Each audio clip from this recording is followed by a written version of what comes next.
Hi, it's Mark here. On behalf of the incredible team at Truthology, welcome to this brief introduction.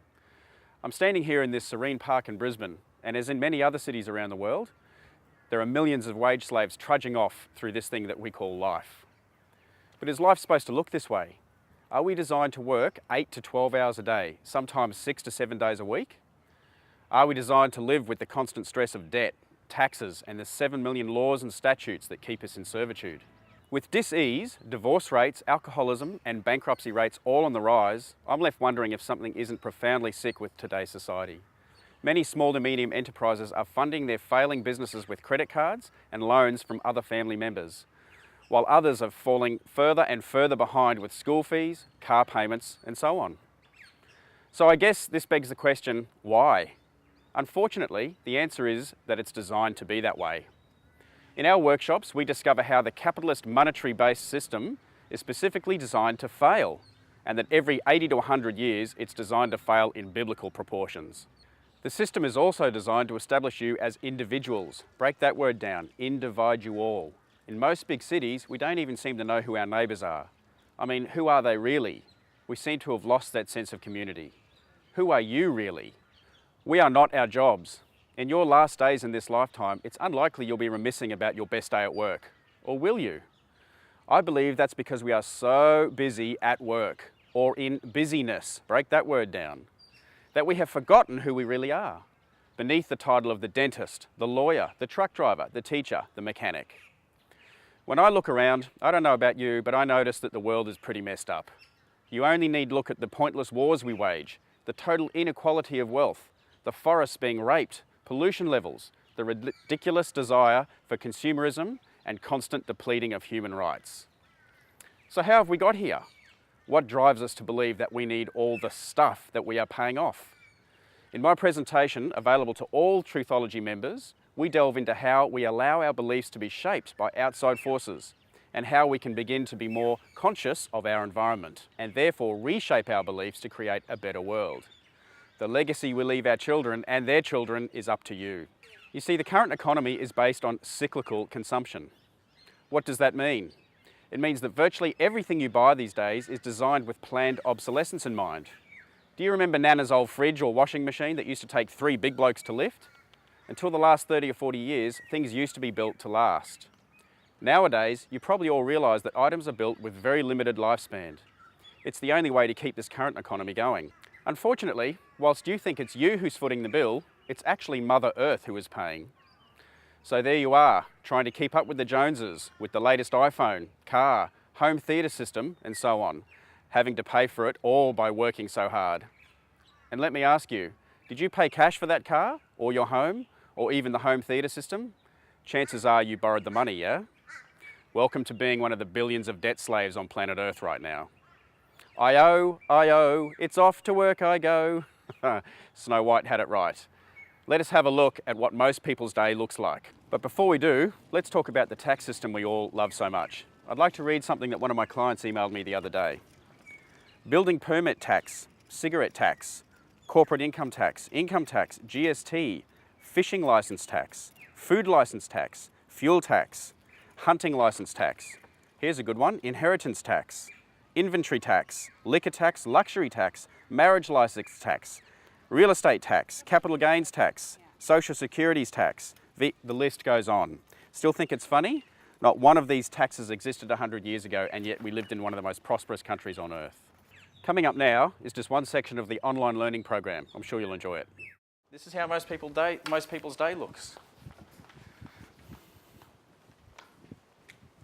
I did this for Steph when I first met her. We caught up for a breakfast or a brunch or something, and remember I ran through this on a napkin? So we've got 9 o'clock, 12 o'clock, 3 o'clock, 6 o'clock. So here's the average PAYG, or pay-as-you-go earner. Gets to work at 9 o'clock. They work till roughly 11:30, paying what? Income tax. And that's going where? You reckon most people know that? They'd be happy with that? What are we borrowing from the IMF for? What have most nations borrowed the IMF for? War. So I don't want to be too brash here, but if you're happy to pay income tax from now and ratify legalised genocide, that's up to you. Then from roughly 11:30 till 2 o'clock, you're paying indirect taxes on your bread, your water, your pet, all that sort of stuff. Yeah. Then from 2 till 4, you're paying your mortgage, debt till death, or rent, which is somebody else's debt till death. Yeah. And then from 4 till 5 is you. How's your day looking? Tell me I'm wrong. I've got a big chin. Stand up, tell me I'm wrong. I think roughly 2 to 4 hours a day we hunt and gather, and the rest of it should be what, darling? Making love and picking berries.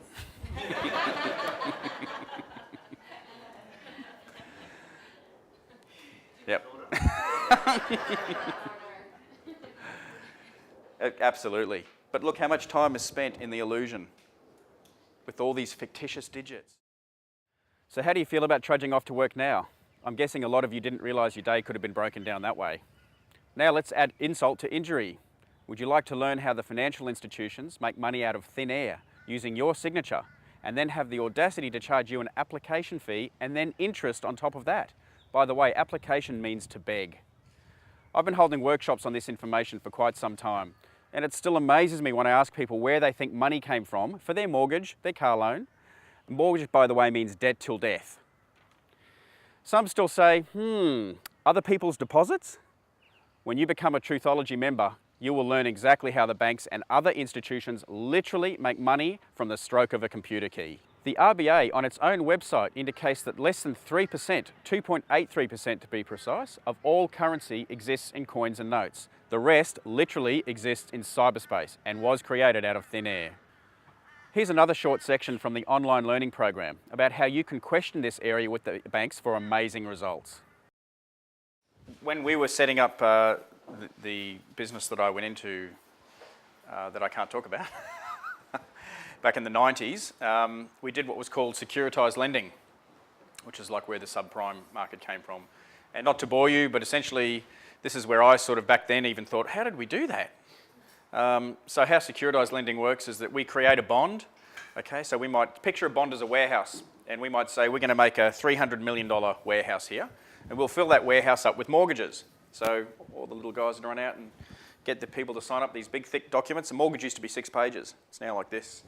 Sign up their mortgages, and we'd fill this warehouse full of mortgages, and they're all pretty squeaky clean. And then we go and sell that bond on the bond market. And historically, a superannuation company or a large investment firm would buy the bond. And I thought at the time, chronologically, how did we do that? How did we get the money to give these people to buy their homes and then go and sell it on the bond market? And the big fella told me, welcome to the magic of banking.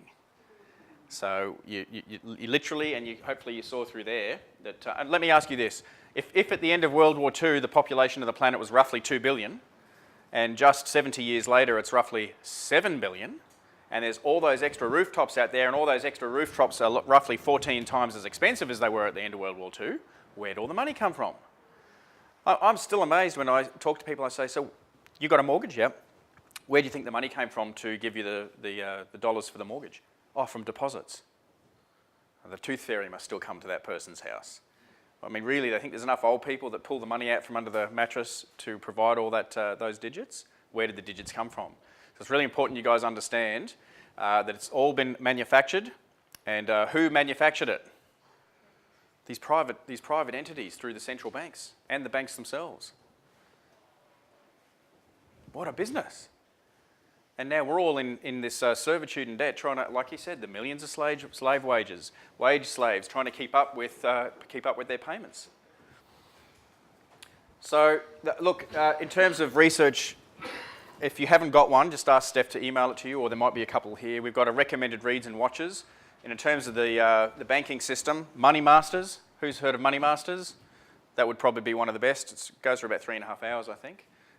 Money is Debt, Part 1 and Part 2. Part 2 is brilliant.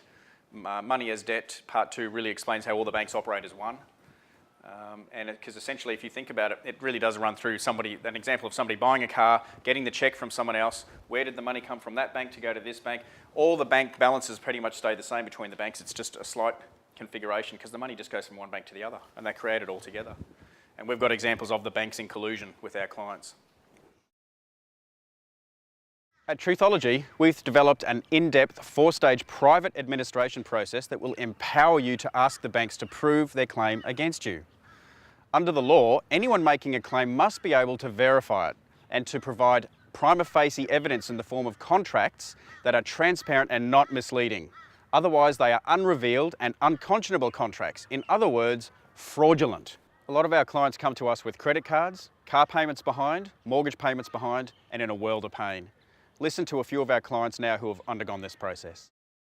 Truthology through a very dear friend of mine who had just suffered a severe financial loss through the bust of 2008, and I had already started asking my own questions about the banks and how can they get away with things the way they were doing it, and he suggested that I come to a Truthology seminar with Mark, and it was such an eye-opening and empowering day. I could not wait to get out of there in the afternoon to go home and tell my husband that we have a bit of might about us because right is might, and we learnt a lot of things that the banks were doing which were very fraudulent, and there was a way that we could save ourselves from that heartache from them. And we've begun the process, and with every stage we become more and more empowered. We feel excited about the conclusion. Every step is just making us feel bigger and better. I actually feel like I'm growing 2 inches with every step. So I cannot thank Mark enough. He has just been phenomenal. And it's his knowledge that will empower you, and as it empowered me. So all I can say is just get to a seminar and just find out for yourself. Learn the knowledge. Once you have the knowledge, what you do with it's up to you. But I can guarantee you, you will walk out a different person than the one you walked in. I became involved with Truthology through a friend. I met Mark and had a discussion with Mark. My situation at the time I felt was pretty hopeless. With the workshops and the knowledge that I got through Truthology, it put a light at the end of the tunnel that there is, you might say, there is a fight in me against what they would have you believe that you have no rights or no fight. And it is a journey of learning, I've got to say that. You won't do it all in one day, but it really opens up a whole new world, well it did for me, about my rights and how much power I do have and how much power I can put up as resistance to conforming to the laws, the acts, and a lot of the government statutes that we believe that we just follow from a day-to-day basis. Currently I've done the processes on credit card debts and a finance debt, and currently going through the process of my mortgage debt. It is quite amazing. Normally, you know, in the past I've known people to default, and within a month or 2 months they are in court or they've had their possessions repossessed. It is amazing that I've been going through this process now for over 6 months, and I'm still finding that the creditors or whatever, even though they're still demanding, they are very cautious with how they actually approach me, in the fact that they know now that I know some of my rights, so they're not so brazen about how they approach me. I find that is a powerful thing when they talk to me in a different light, rather than saying, well, we demand this, we demand that.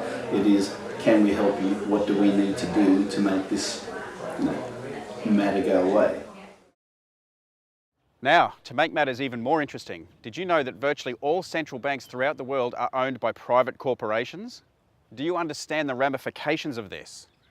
Nations around the world are not run by governments, but by a corrupt corporatocracy. They control the money and they have their own selfish needs at heart, not yours. The Commonwealth of Australia is a registered corporation in the US. Look it up for yourself. What is a corporation? Break the word down. It is a dead man speaking. The lifeblood of a corporation is profit. So you are being harvested as state sheeple and you don't even know it. How did this happen? So how did they do this? Or why did they do this? So who's heard it for the first time, that you're acting under an agent in commerce, as we call it? Most people have no idea. If you've got your driver's license, I saw some people pulling them out. Pull your driver's license out, or your credit card, or a mortgage, M-O-R-T, mort meaning death, gauge debt till death. So your debt till death document that you signed, everything will have your name in, at least, at worst, your surname, name denoting a corporate entity, in capital letters. Okay, and there's no mistakes to that. We've got a client who's a former police officer who, when he went through his police training, was told whenever you're writing a person's name, a corporate name, you write it in all capital letters. So I'll tell you a couple of my police stories just before lunch, where my address was in upper and lower case, but my name was in all capital letters.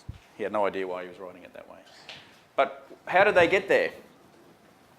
Normally I bring a Bible, and we're not here to Bible bash, but what I can tell you is that the court systems and the law are based on what? They're based on the Bible. You make no mistake. In fact, we had a guy at the last course who's trying to become an Australian citizen, and it's part of the Australian citizenship exam and things you have to study is acknowledging that the Bible is one of the most important documents, and that's what the law is based on. So it's there for everyone to see. So what I normally do is have someone read out 1 Samuel chapter 8. Does anybody know what 1 Samuel chapter 8 is, the message? It's be wary of appointing a king. There is only one creator, so be wary of appointing a king, because that king may be corrupt and take the best of your sons and send them off in thousands, armies of thousands. Turn your daughters into perfumers, take 10% of the best of your crop and livestock, X, Y, and Z. It runs through this whole story about be wary of appointing a king, and a king is what? The government.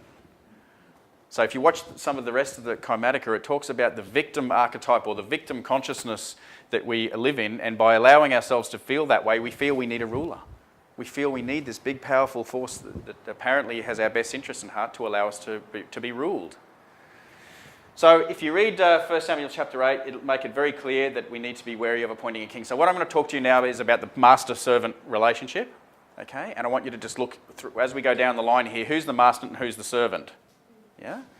So if we've got the creator, or God, or Yahweh, your first breath, created man. So we're God's gracious servants, and we're to report to one master. I'm talking about how the Bible's beliefs are here. What your beliefs are yours. So then in our infinite wisdom, as our infrastructure grew and we thought that we needed management, we created government to govern us. Yeah? And so what are government workers called? Public servants. So we're the master and they're the servant. Does it feel that way? Last time you had a chat with the ATO? Now, when they realised then, of course, that they are our servants, the powers that be didn't like that, because they want to have what they call jurisdiction or power over us. So they then created, you'll notice I've spelt it in all capital letters, corporate government. The Commonwealth of Australia is a proprietary limited company. Queensland Government is the Brigalow Corporation. Look it up. All these organisations, the Australian Taxation Office, they're all corporations. Okay? And what's the lifeblood of a corporation? Profit. Thank you. So these corporations then, in around 1932-33, when most of the world went bankrupt, created your birth certificate. And they created you as a person. Get a Black's Law Legal Dictionary. It's the dictionary they'll use in court, and look up person. It will denote a person as a corporation, and the lesser of which any meaning is to stand in court. So they've created this trust, or this document here, which is a birth certificate. They always had the Register of Births, Deaths and Marriages, but they started issuing these certificates in around 1932-33. Okay, so quick background knowledge. And we're sort of building a jigsaw puzzle here today, guys. It's hard. I'm building a little bit over here, a little bit over here. Hopefully by the end of the day it'll come together. But just from a banking perspective, in 1913 in America, the Federal Reserve was instigated. And that's a centrally owned bank. Okay, centrally owned bank by who? People think it's the government. Same with the RBA, the Reserve Bank of Australia. Who thinks the RBA is a government institution? Nope, privately owned. So you've got private corporations and people issuing the money and controlling the people. So when the government went bankrupt, these banksters came back and said, right, well, we now want collateral over your people. So they've created a corporate you A corporate entity that you now trade under. Amazing, isn't it? What happens if your birth certificate is written in a lowercase? Some of them are in upper and lower case, but in italics. So under maritime law, anything in a box or italics or a bracket can't be seen or heard. Still fiction. Is this in a box? Is anything in maritime law admissible that's in a box admissible? What do you stand in to bear witness when you enter a courtroom? Witness box. You can't be seen or heard. If the name's written in lowercase, it's actually the common law title, and the common law title is the name, or not the name, the title that's gifted to the parents, or gifted by the parents to the child, I should say. So there's a common law title on the document, and there's a family name on the document, and in our minds we associate them. But they're not truly they're not the same. They're very different. And you continually enjoy what they call joinder yourself to this corporate entity, and every time you do that, you relinquish your rights, your unalienable rights as a being. So they've created this person down here that's now been traded. Your original birth certificate, this isn't Steph's, the original one will be probably sitting in a Swiss bank somewhere with a few stamps on it, has been mortgaged. There's what they call an exemption account, or an offset account that's been set with your bond or your trust deed here. Who thinks they're running around as a trust or a corporation? What do you need to open a bank account? What do you need for your passport? What do you need to do anything? Get your driver's license or anything? They want to see this corporate entity. Sounds far-fetched? I thought it was far-fetched the first time I heard it, but actually it resonated as true as truth with me. It just started sinking in really big time for me. So they've then created this corporate person and given you a tax file number, just like they give an ABN number to any other corporation, or a birth certificate number or a social security number, which is up here, or a warehouse receipt, your state chattel, owned by the state. Remember what a certificate is? Now, this document's it's beautiful. They don't hide any of this, guys. They put it up for you to see what you've done. My birth certificate, I'm 43, Steph's 30, so I'm sort of the next generation on. They've got father's occupation only, whereas Steph's got mother's and father's occupation. Because what's happened is, of course, as debt got bigger and taxes, they wanted to tax both the population, not just men. Women then went out to work. But why do they ask for the father's occupation? Yeah, know how much you're worth. If your dad's a doctor, it's a good chance you might be. If he's a coal miner, it's a good chance you might be. They needed to know what they're going to mortgage this document for. It's fascinating, isn't it? Now, what about the informant? Doesn't informant denote some sort of passing on of information of a crime? What's the informant? This whole document is fiction. It's all in a box. Can't be seen or heard. So we're going to go through now the public and private side of things, which is fiction and substance. Isn't it incredible? We're all running around in this fictional world, signing up. Go and try and open a bank account and tell them to spell your name in lowercase. You've been created as a nom de guerre dead person. That's actually not a birth certificate. It turns into a death certificate. Under trust law, in 45 days, it goes off to probate. You're actually running around as a nom de guerre dead person. How many rights does a dead person have? How many rights? What about a corporation? Isn't that what corporation stands for? C-O-R-P, dead? It's a dead man speaking. That's what corporation stands for. Does that mean I can claim insurance for being dead? For being dead? Yeah. Well, you're running around telling everyone you're dead every time you sign something under that entity. You can't pay tax, though. You don't pay tax, your corporation does. So we'll run through that. You can't be taxed. The Bible says you can't be, and you can't be put in servitude or usury. So you don't, but your corporation does. Just in relation to these deeds of us, the real us, there's literally 6 billion pieces of paper sitting somewhere Yep. in the world. Yeah. Why do you think Australia puts on a big party when they have 3,000 people at once become citizens? Because Australia's just taken on all that money. Your eyes will be opened the more you go through, and when you leave here today, you'll start seeing things very differently. So there's a very public and a very private side to the way we exist. Okay, the public side is all about fiction. They've created this big smoke and mirrors persona or person. Okay, whereas on the other side, are we not men and women? Are we dead? Are we nom de guerre dead people in corporations, or are we men and women? So when they write your name in capital letters, okay, we'll show you now how to write your name in what's called quantum English or truth language. So rather than writing your name John James Doe, you'd write it John hyphen James, sorry, not hyphen, full colon John hyphen James full colon Doe. Full colon, if you look in an international styles or any styles manual, denotes a prepositional phrase. Okay, so you're actually noticing people that you are a noun. You are something of substance by writing your name that way. I see a lot of people even writing to us and in their emails and they're writing their name this way. They don't even know why. Don't use information if you don't know why you're doing it. So you can watch David Wynne Miller's stuff, but please start denoting yourself as a noun or a factual being in future. Who thinks they're a citizen or a resident or a ratepayer? All of those are public words. They're public entities with corporate ramifications, or a licensee, or an employee. How many of you are running around and joining yourself to these entities? Are we not sovereign sentient beings? Sovereign meaning of the land, sentient means flesh and blood, spirit-filled beings. Are we not? We're not nom de guerre dead people. How we trade is through what we call is your agent in commerce or your birth certificate. That's the window between the two worlds that you are always signing off on.